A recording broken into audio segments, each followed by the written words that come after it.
며칠째 정신이 나간 모습을 보이고 있습니다. 26일 일본 아베 총리는 G7 정상회담 직후 가진 기자회견에서 한국의 국가 간 약속을 지킬 것을 촉구하고 싶다고 밝혔습니다. 이런 아베의 반응은 한국이 지소미아 종료 결정을 밝힌 이후 23일 내놓은 반응과 전혀 달라지지 않았는데요. 일각에서는 일본 내각이 한국의 멱살이 잡혀서 완전히 멘붕 상태에 빠져 대응책을 제대로 만들지 못하고 있는 것 같다는 분석을 내놓았습니다. 사실 일본의 독도 침탈 야욕에 정면으로 대응했던 우리 노무현 정권 이후 이명박근혜 정권은 언제나 일본에 머리를 숙여왔던 게 사실입니다. 그런데 촛불 시민들의 힘으로 들어선 문재인 정권은 완전히 당당하게 대일 군사 외교 정책으로 일본의 멱살을 단단히 부여잡고 이제는 우리가 막 원하는 방향으로 일본을 끌고 가고 있는 게 현실입니다.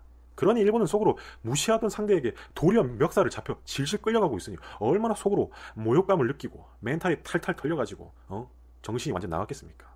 이건 안 봐도 유튜브 크리에이터 아니겠습니까? 그러다가 일본은 한국의 강경 대응에 완전히 정신이 나가가지고 다급하게 한다는 짓이 또 돈 먹여가지고 한국의 지소미아 종료에 대한 부정적인 여론을 한국에 만들려 한 게 다인데요. 그런데 이게 안 먹히죠. 한국 시민들은 진작에 일본 불매운동으로 문재인 정부에 힘을 실어주고 게다가 토착 외구들 지금 발본색원하고 완전 열심히 하고 계십니다. 그러니 일본의 이런 야비한 출첵들이 전혀 먹혀들 여지가 없는 것이죠. 물론 시민들은 이렇게 열심히 하고 있지만 자한당은 한국 정부를 비판하고 있습니다. 근데 남의 나라 정치인들 이야기 들을 이제 한국 사람은 전혀 없는 게 현실입니다. 그렇죠? 그리고 말입니다. 이낙연 총리는 또 여기다가 한 걸음 더 나아가지고 일본이 현재 상황에 대해서 적극적인 반성을 자세를 취해야 지소미아 재연장 논의에 대해서 한국이 재검토를 할 수 있다고 일본에게 으름장을 놓기도 했습니다. 그러니까 일본 너네들 일단 먼저 대가리 숙이고 하여튼 빌어야지.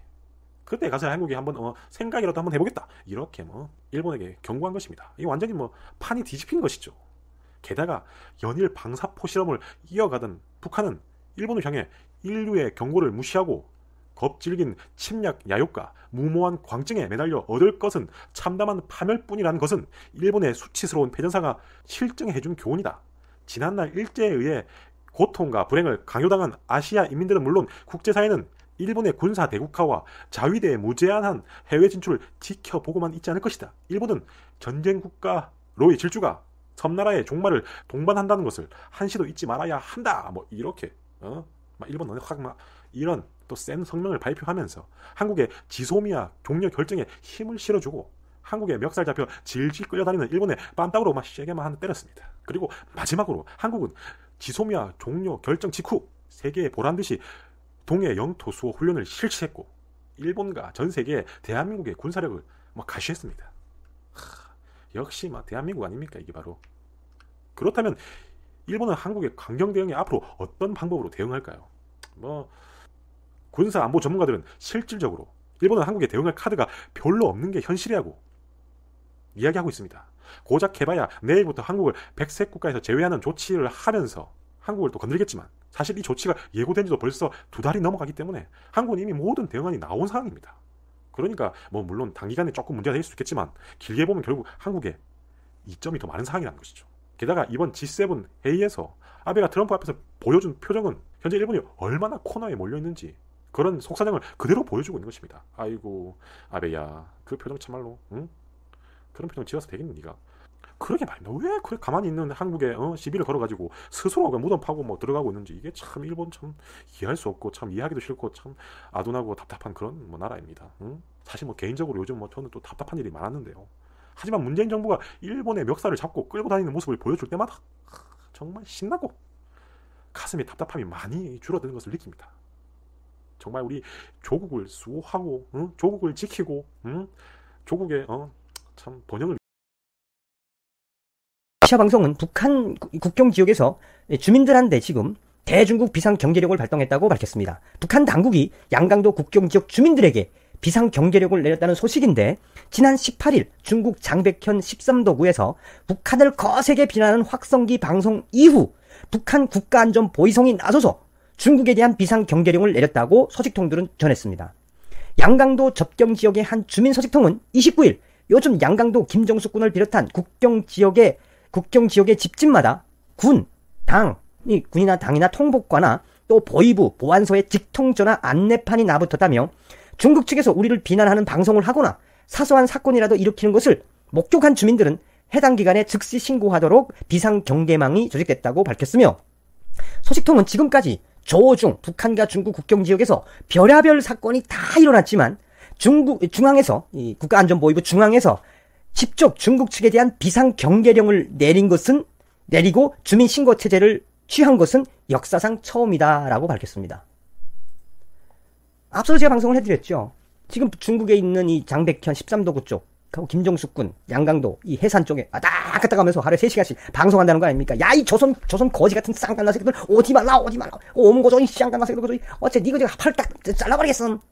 야, 알아들었니? 이 쌍간나 조선, 이런 욕설 방송을 하고 있는데, 이때까지 이렇게 아무리 많은 그 조중 관계, 북한하고 중국 관계에 문제가 있었지만, 이렇게까지 이 중국이 대놓고 욕설 방송을 한 적은 없어요.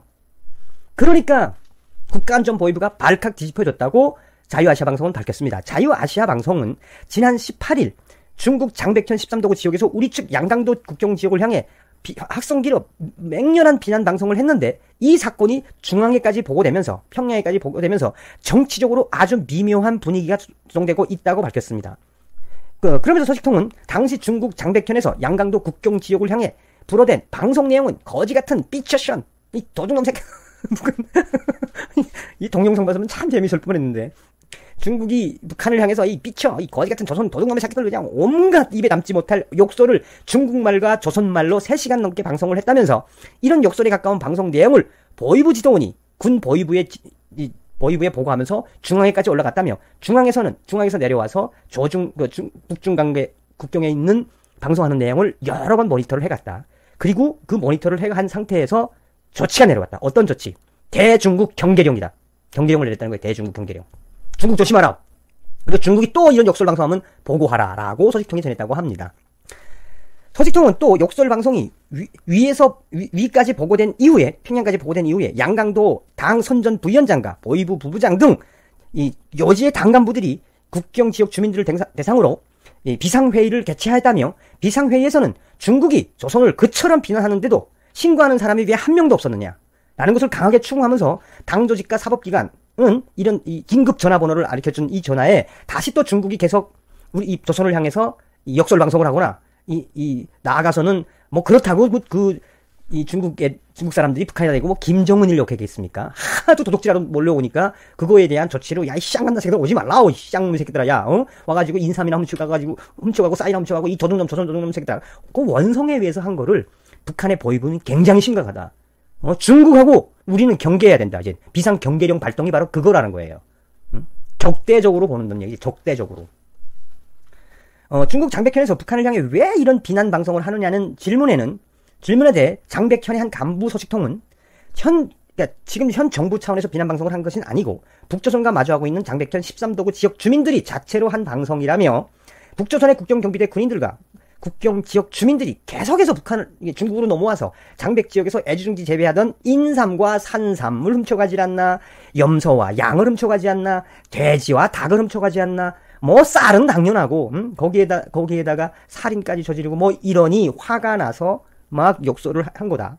또한 장백현 소식통은 중국 장백 지역은 산삼이 자라는데 토양과 환경이 적합한 것으로 중국 정부가 5년 전 산삼 씨앗 2톤을 한국에서 수입해 헬기로 장백의 산지에 뿌렸다며 장백 산지에서 자라는 산삼은 최소한 15년 동안은 캐지 못하도록 관리하고 있는데 북조선 사람들이 국경을 넘어와 무지막지하게 다 자라지도 않은 산삼과 인삼을 도둑질해가는데 어찌 화나지 않겠냐며 소식통은 이어서 북한 군인들이 수시로 국경을 넘어와 산삼뿐이 아니라 중국 주민들의 가택에 침입해 물건을 훔치는 거 하면 부녀자들을 강간하는 사건도 제기되고 있어서 중국 장백현 자치구 주민들의 분노가 폭발한 것이라고 강조했습니다. 뭐 뻔한 이야기인데 여러분.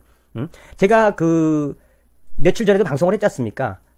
며칠 전에 이제 중국의 데일리 NK 소식통을 통해서 지금 중국이 북한의 국경에서 확성기로 평양을 향해서 그냥 아주 개쌍욕을 하고 있다. 북한을 향해서 뭐 이런 방송을 하고 있다.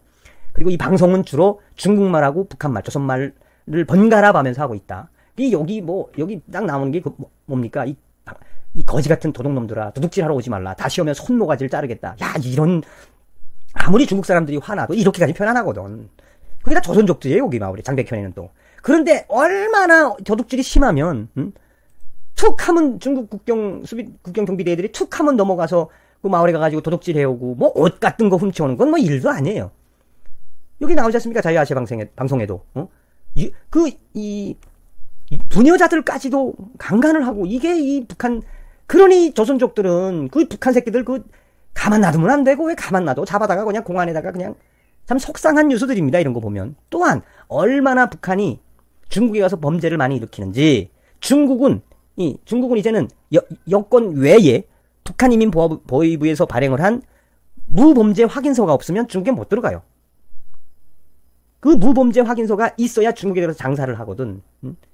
그러니까 오늘 핵심 이야기는 뭐냐, 여러분. 핵심 이야기는 북한이 며칠 전에 중국이 이렇게 방송을 막 역방송을 하고 왔다 갔다 하면서 국경에다가 이거는 이제 바로 군안전부를 통해서 평양으로 직보가 됐는데 평양에서 이제 딱 조치가 내려졌겠지. 무슨 역방송이냐.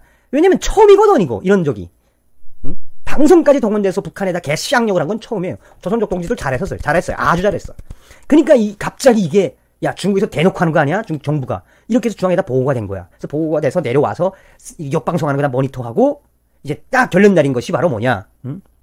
야 안 되겠다. 이러다가는 중국이 갑자기 우리 장군님에 대한 쌍욕도 할 수 있겠다. 라고 해서 북한 국경지역 주민들에게 대중국 비상경계령을 발동을 했다는 거야. 중국을 적대적으로 보라는 이야기예요. 중국이 또 역방송을 하거나 이 북한에 대해서 안 좋은 이야기를 하면은 신고해라. 다이렉트 신고해라. 왜 그 전에 역방송한 거는 신고하지 않았느냐. 뭐 이런 거예요. 점점점 북한하고 중국하고 싸움 나게 생겼어요. 서두도 얘기했지만 중국 사람들, 그 조선족 사람들, 거기 실제 저도 그것을 그 중국 장백현을 거쳐서 한국에 온 탈북자 중에 한 사람이에요. 저는 지금도 항상 땡큐 차이나의 마인드가 있어요.